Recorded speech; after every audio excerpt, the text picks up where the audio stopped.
everyone. Thank you, Craig, for introducing us. My name is Tianshi. Presenting with me is Leanne. In the back, we have another Clearwater member, Noah Lee. He's our journalist today. We are Clearwater Innovation, a student-run environmental organization. Today, we're going to talk a little bit about what we do, all of the advocacy that we've been doing over the past 6 years, and also at the end, we'll talk about what we would love to see from the semiconductor industry moving forward in regards to climate change. Next slide.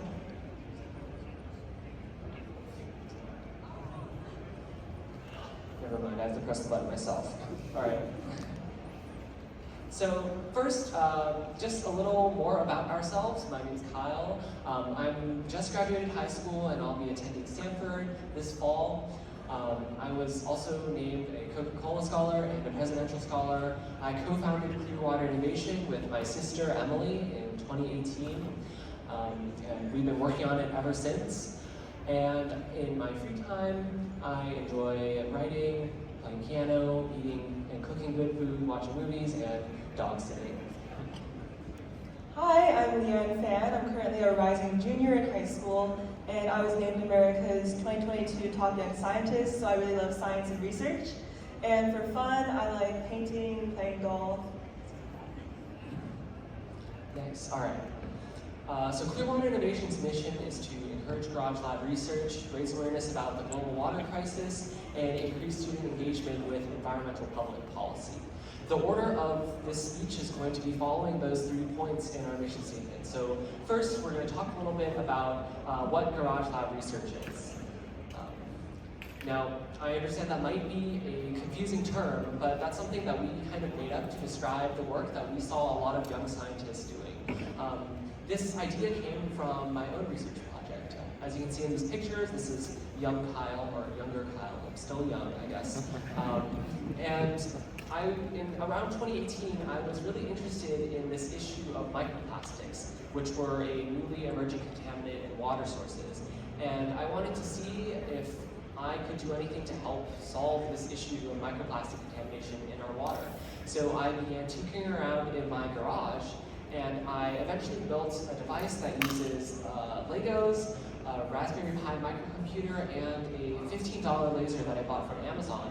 And it was actually able to detect a lot of microscopic particles and even microplastics in drinking water.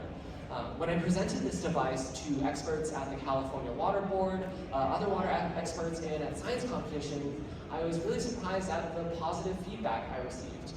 People were really inspired and excited that I could do this kind of research at home. So I wanted to found an organization with my sister to encourage this garage lab research, to encourage students to use their creativity towards solving these environmental issues.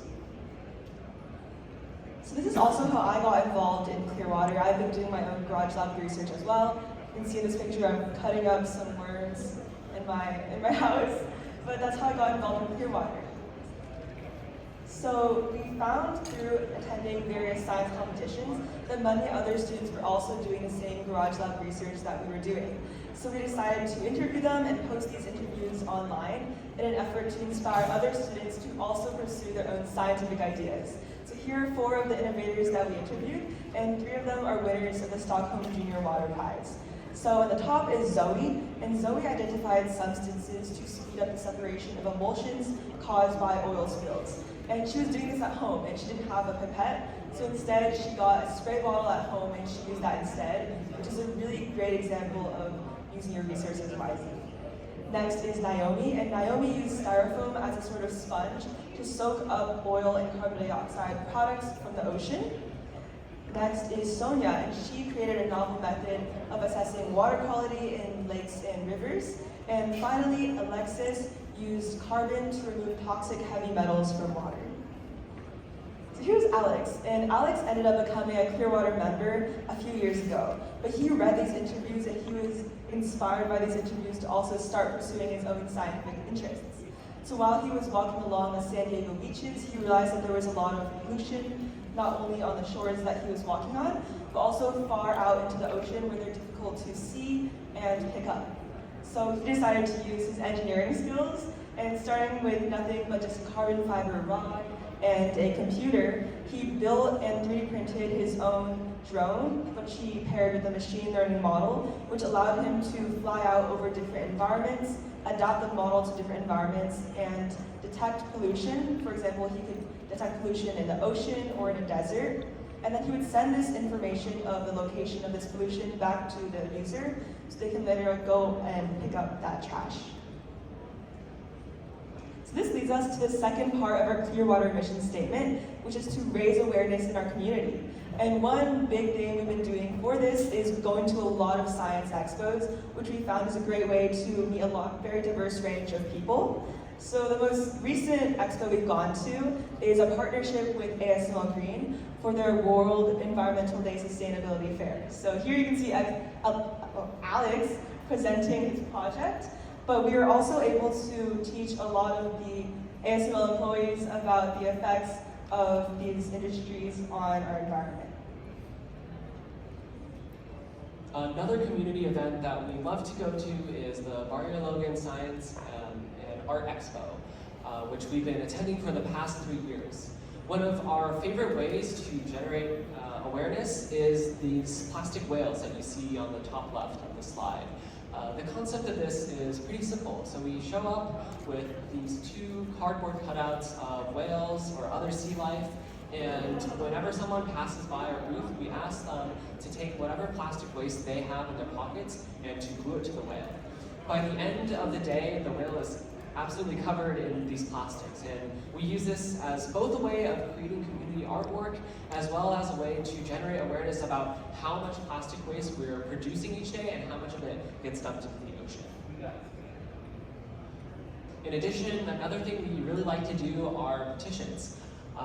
Recently, we had this petition which was about reducing plastic waste, and so our petition was about incorporating recycled plastic into new plastic that's manufactured within California. So we went around getting dozens of signatures, and we even met with San Diego Mayor Todd Gloria, who was also very excited to sign our petition. Something else that's really exciting that we've been doing for the younger generations or younger students is raising awareness through art. So for the past 3 years, we've had art competitions where every year we have a different water-related or environmental-related topic for them to create art about. And this year we're partnering with the San Diego Pediatricians for Clean Air, which is another nonprofit in our area. And our topic this year is the Tijuana sewage crisis, which has been going on for the last 30 years, but it's never really been resolved.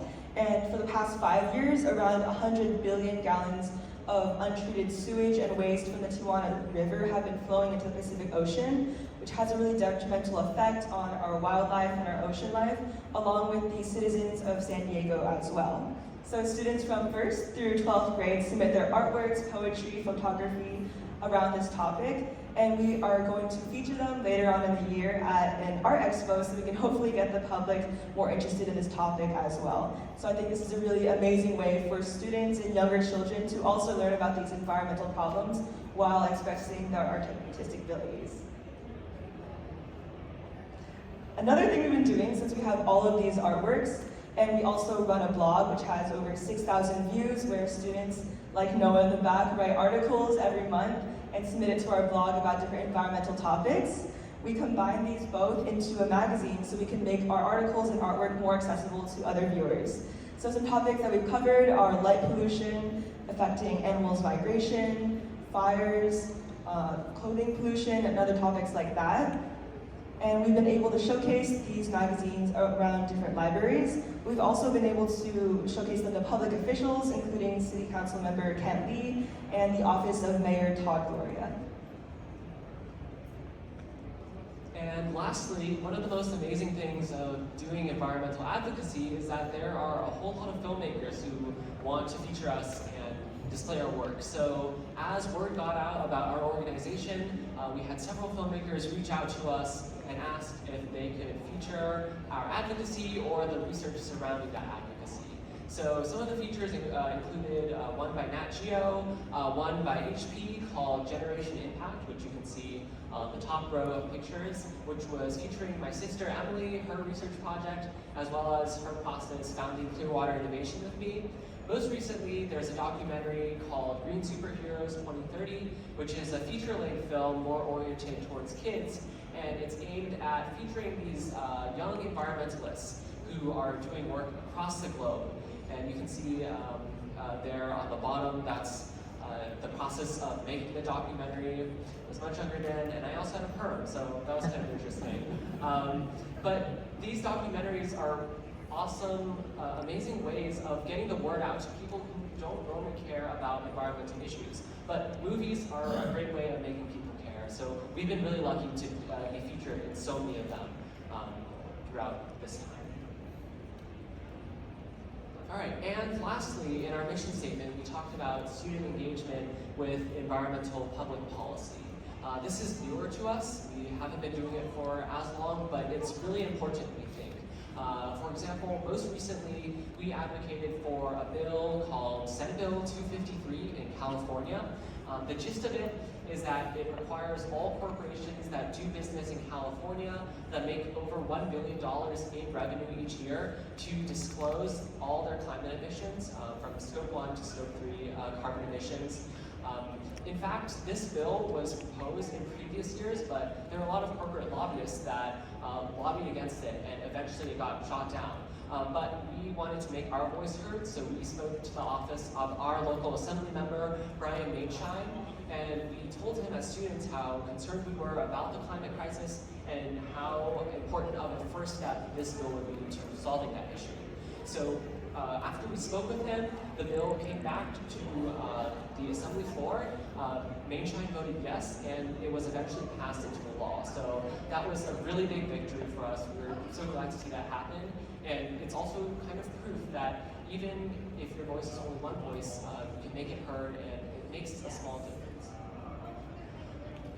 One of the reasons why we're so interested in environmental policy, it has to do with a big misconception we see all the time with climate change. And that misconception is the idea that climate change is primarily caused by individuals, not corporations. But what we see time and time again is this just isn't true. According to the IPCC, around 71% of all carbon emissions are produced by just 100 companies. That's a really big number, and it's almost incomprehensible compared to the amount of emissions that a single person produces.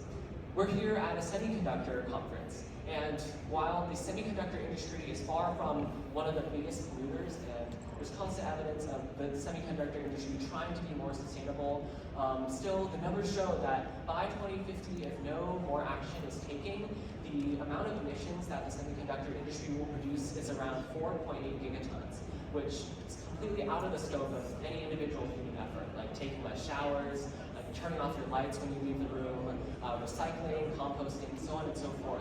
It almost seems like it doesn't matter. But of course, that we don't totally believe that. We shouldn't just give up.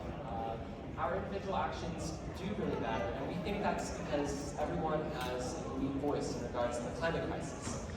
Leanne, Noah, and me, we're all students, and we're trying to make our voices heard and do this kind of advocacy that we hope is inspiring to a lot of people. We're the next generation. We really hope to have a planet that has a foreseeable future, and so that's why we're working so hard here, and very concerned about climate change. On the other hand, a lot of people in this audience, you're here because you're concerned about the environment, but you also have a voice in the semiconductor industry, which is really powerful and something that we don't have. So our ask for you is to keep doing what you're doing and to make your voices heard, to work together, to fight for us, and eventually to make that systemic change happen in your corporations and in your industries so that we can avert this climate crisis. In the future, Clearwater is dedicated to continuing our efforts to generate awareness and to get more kids and youth involved in making a real difference. So to create a larger impact, we plan to branch out Clearwater to a more national audience, and we also hope to partner with more organizations. So if you're interested about learning more about Clearwater, we have our website and our Instagram over here, and thank you so much for listening to our presentation. Thank you.